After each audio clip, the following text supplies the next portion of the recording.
Subscribe now and press the bell icon. Never miss an update. दोस्तों ये video अच्छी लगे तो सब्सक्राइब और कमेंट करना ना भूलें।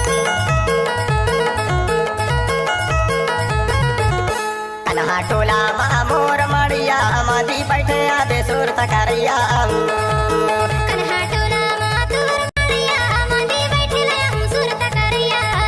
आप सुन रहे हैं डीजे छोटा धुर्वी का मिक्स। सुर तकरिया जी सुर तकरिया सुर तकरिया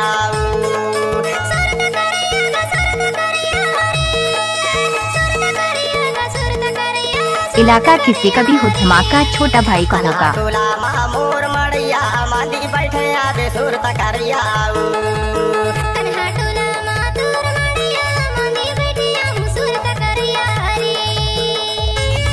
आप सुन रहे हैं डीजे छोटा धुर्वी का मिक्स। आप सुन रहे हैं डीजे छोटा धुर्वी का मिक्स।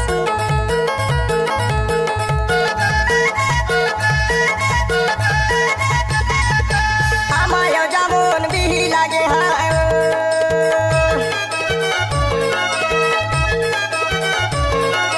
हमायो जामुन भी लगे है साबुन घरे हो या नहाइले तलवा बने है कन्हा टोला मोर मड़िया मदी बैठे आदे सुर तकरिया कन्हा टोला मोर मड़िया मदी बैठे आदे सुर तकरिया आप सुन रहे हैं डीजे छोटा धुर्वी का मिक्स।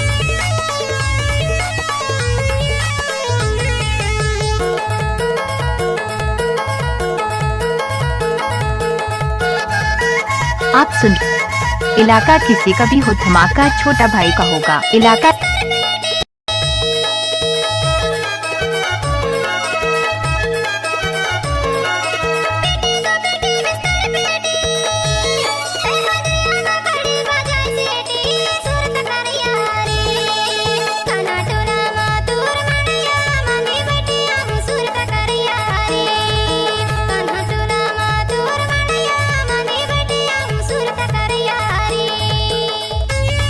इलाका किसी का भी हो धमाका छोटा भाई का होगा।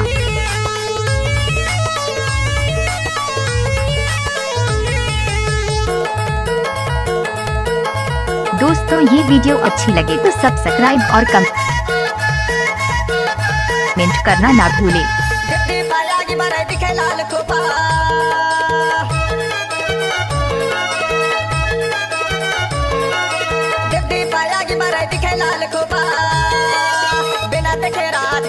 जो तो खासुर तकरिया कन्हा टोला मोर मड़िया मदी बैठे आदे सुर तकरिया कन्हा टोला मोर मड़िया मदी बैठे आदे सुर तकरिया सुर तकरिया जी सुर तकरिया सुर तकरिया जी सुर तकरिया सुर तकरिया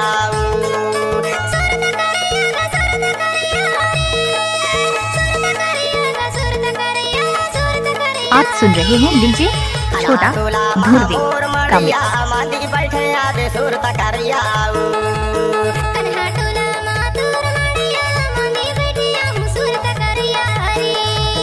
सुर तकरिया सुर तकरिया आप सुन रहे हैं डीजे छोटा धुर्वी का मिक्स।